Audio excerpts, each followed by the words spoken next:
Olá, um bom dia para você. Hoje é quinta-feira, 7 de abril, e o Senado Notícias está no ar. As atividades das comissões do Senado começam daqui a pouco. Vamos então conferir aqui no telão a agenda dessas atividades. Às 8 horas da manhã, a Comissão de Agricultura e Reforma Agrária debate entraves no setor produtivo da Amazônia Legal e a demora na regularização fundiária. Às 9 horas, a Comissão de Educação vota requerimentos e faz audiência sobre denúncias de uso irregular de verbas no Ministério da Educação. Foram convidados o presidente do Fundo Nacional de Desenvolvimento da Educação, Marcelo Lopes da Ponte, e os pastores Gilmar dos Santos e Arilton Moura. Ontem à noite, Gilmar dos Santos enviou e-mail à comissão informando que não vai comparecer. Também às 9 horas, a Comissão de Relações Exteriores vota indicados para embaixadas do Brasil no exterior. Para as 10h30 da manhã está marcada a reunião da Comissão Diretora do Senado Federal, que vai votar requerimentos de senadores e de comissões. Às 11 horas, a Comissão de Ciência e Tecnologia vota autorizações de radiodifusão e projetos sobre a identidade profissional de radialista. Bom, agora nós vamos acompanhar a programação da sessão plenária de hoje, que começa mais cedo que o habitual, às 2 da tarde. Além da votação de autoridades sabatinadas nas comissões, o plenário do Senado pode votar 3 projetos. Vamos conferir então a pauta aqui também no telão. O primeiro item trata de conteúdos curriculares da formação do pedagogo para atuação direcionada a estudantes em situação de restrição de locomoção. Também pode ser votado o projeto que reconhece como genocídio o extermínio de ucranianos por meio da fome, chamado Holodomor, e institui o 4º sábado de novembro como dia de memória do Holodomor. E ainda pode ser votado o acordo com Angola sobre defesa. O plenário do Senado aprovou nesta quarta-feira o nome de 18 autoridades para ocuparem cargos em setores estratégicos do Estado. A aprovação dos nomes faz parte do esforço concentrado dos senadores nas votações. Diversas sabatinas aconteceram durante a semana. Entre os nomes aprovados pelos parlamentares estão Renato Dias de Brito e Diogo Abriguilhem para os cargos de diretores do Banco Central, João Pedro do Nascimento para o cargo de presidente da Comissão de Valores Mobiliários, Marcos Vinícius Jardim Rodrigues para compor o Conselho Nacional de Justiça, Rodrigo Badaró Almeida de Castro para compor o Conselho Nacional do Ministério Público e Juliana Oliveira Domingues para o cargo de Procuradora-Chefe da Procuradoria Federal especializada junto ao Conselho Administrativo de Defesa Econômica, o CAD. Os senadores também aprovaram, entre outros, nomes para cargos na Agência Nacional de Águas e Saneamento Básico, no Tribunal Superior do Trabalho e na Agência Nacional de Energia Elétrica. O empresário Fábio Paulino Garcia foi empossado nesta quarta-feira no mandato de senador por conta do afastamento temporário do titular do cargo, o senador Jaime Campos. No discurso, ele disse que é um jovem cuiabano que chega a casa com a esperança de contribuir para um futuro melhor aos brasileiros. Assumo o Senado Federal em uma posição de independência, sem amarras, o que me permite trabalhar de forma livre e independente para tudo aquilo que seja bom para o meu estado de Mato Grosso e para o nosso país. Sei que sou ainda um jovem cuiabano, que jamais imaginou estar aqui hoje, que chega nessa casa de pessoas e políticos tão experientes e renomados com a esperança de ajudar a construir um futuro melhor a todos os brasileiros. O senador Eduardo Girão apresentou um requerimento pedindo que o ministro do Supremo Tribunal Federal, Alexandre de Moraes, seja convidado a prestar esclarecimentos para os senadores sobre inquéritos que investigam notícias falsas e atos antidemocráticos. Um convite apenas, um simples convite, nós que já sabatinamos o ministro, o Senado sabatinou, e até algumas colocações que ele fez na sabatina, queria defender a Constituição, me parecem né, e alguns colegas também, eu tenho 34 assinaturas aqui de colegas senadores, me parecem que tem extrapolado um pouco esse entendimento, tem desvirtuado um pouco. Então, eu faço esse apelo em nome da harmonia, da independência dos poderes, da pacificação do Brasil. É um assunto que a gente não pode colocar embaixo desse tapete azul. Está se abrindo aqui um debate cujo objetivo é fragilizar o Supremo Tribunal Federal.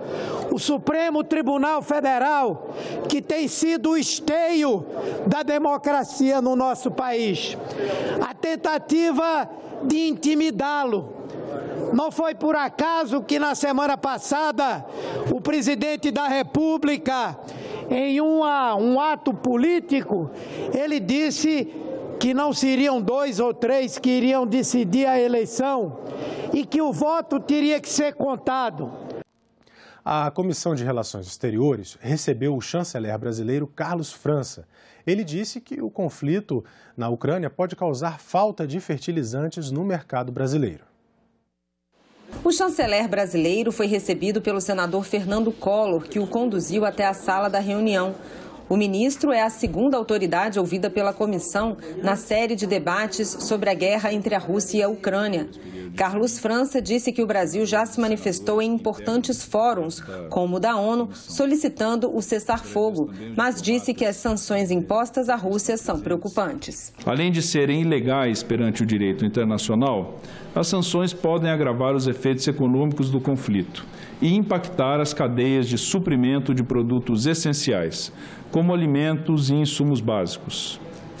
Por sua seletividade, as sanções tendem a preservar os interesses imediatos de um pequeno grupo de países, prejudicando, ao mesmo tempo, a larga maioria, sobretudo do mundo em desenvolvimento, em geral mais dependente da importação de alimentos e outros insumos básicos, e, claro, com uma menor capacidade financeira para suportar as medidas econômicas restritivas que foram impostas por outros países. O ministro disse ainda que um dos efeitos preocupantes para o Brasil é a possibilidade de faltar fertilizantes que são importados da Rússia, mas que o Brasil já tem procurado outros fornecedores. Preocupa-nos, em particular, assegurar o fornecimento contínuo de fertilizantes, que são indispensáveis para a nossa agricultura e para a segurança alimentar de nossa população. Eu diria para a segurança alimentar do mundo. Temos buscado identificar fontes alternativas e sustentáveis para o fornecimento de fertilizantes, naquilo que a então ministra Tereza Cristina qualificou como diplomacia dos fertilizantes.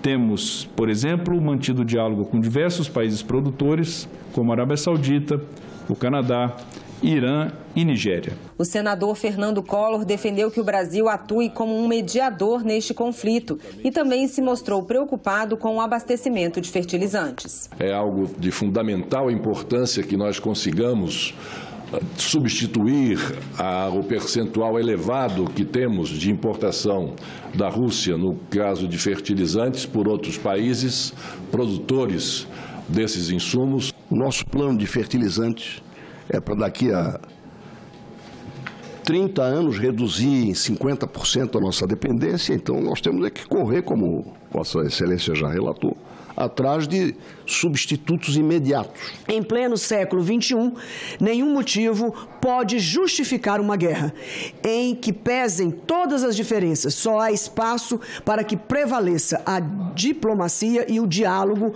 como mecanismos de solução de controvérsias.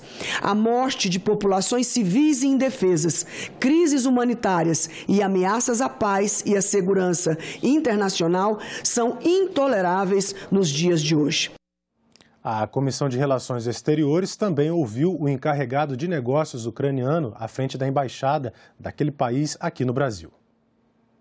A presente audiência pública tem como objetivo receber como convidado o excelentíssimo senhor encarregado de negócios da Embaixada da Ucrânia no Brasil, para obter informações sobre a invasão russa à Ucrânia e suas consequências.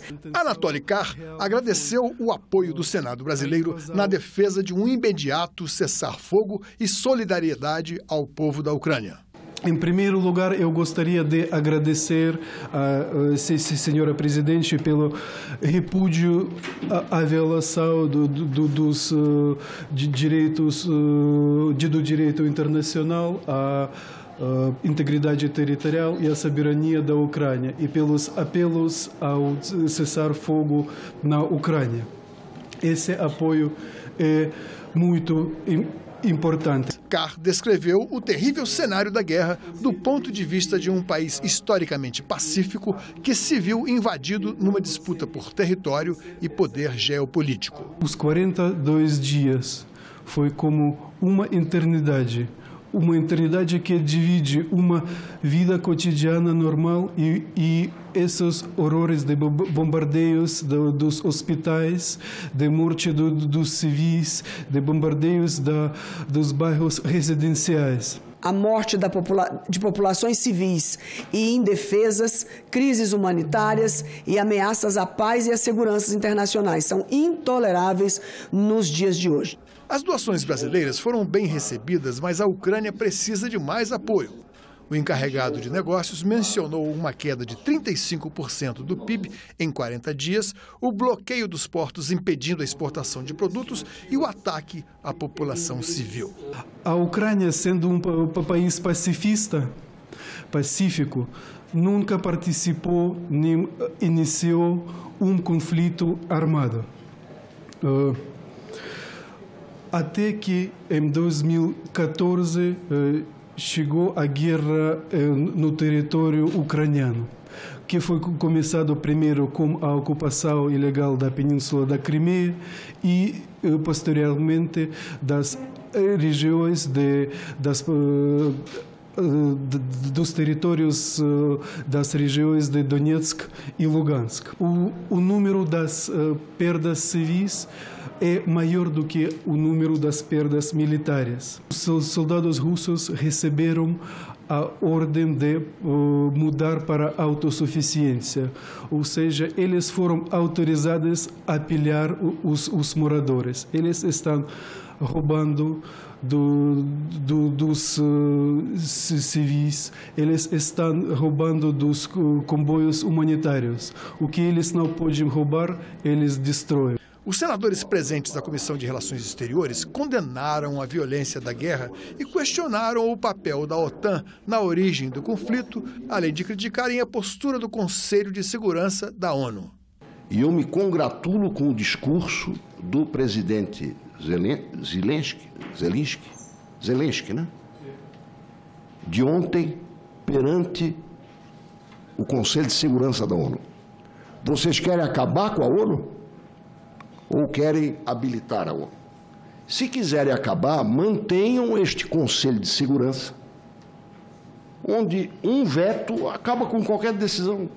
Não pode restar, e eu quero aqui externar para o senhor, embaixador, posição diferente da parte de qualquer democrata, da parte de qualquer cidadão brasileiro, da parte de qualquer pessoa que tem empatia, nesse instante, senão apresentar solidariedade ao povo ucraniano, abraçar o povo ucraniano, receber os ucranianos e condenar o genocídio, não há outra palavra, que está sendo cometido pelo governo russo.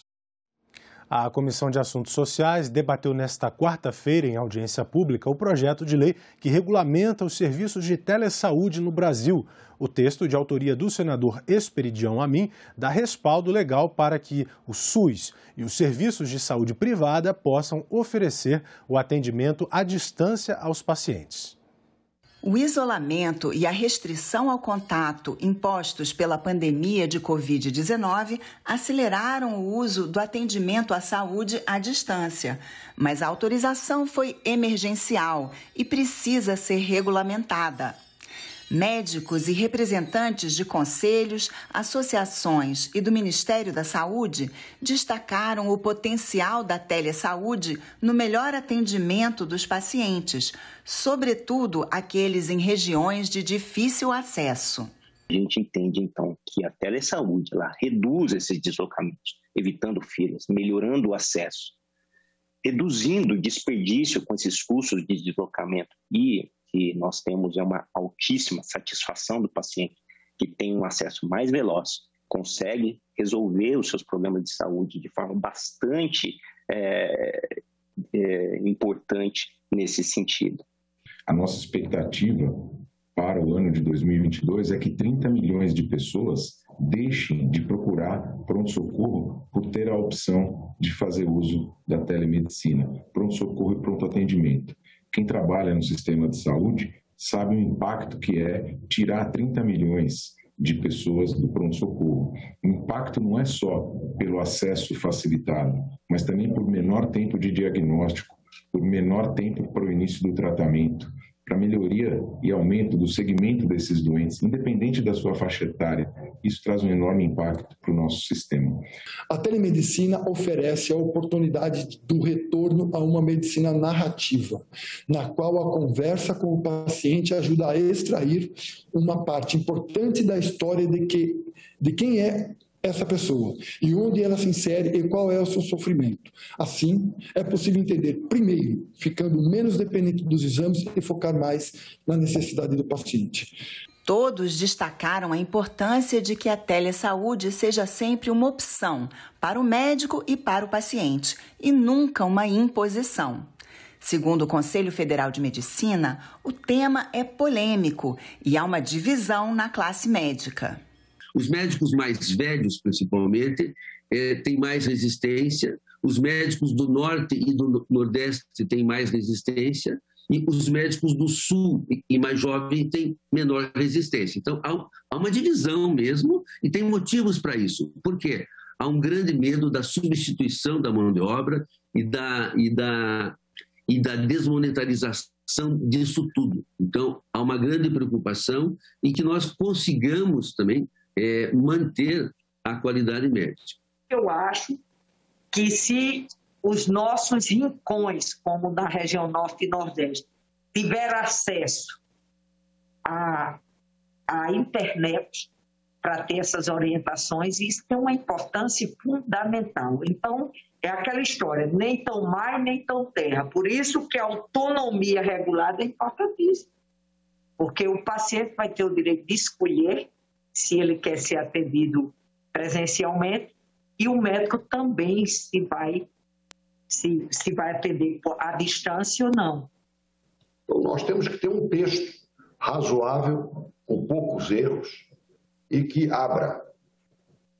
E tem que ser um texto aberto para críticas, inovações e aperfeiçoamento.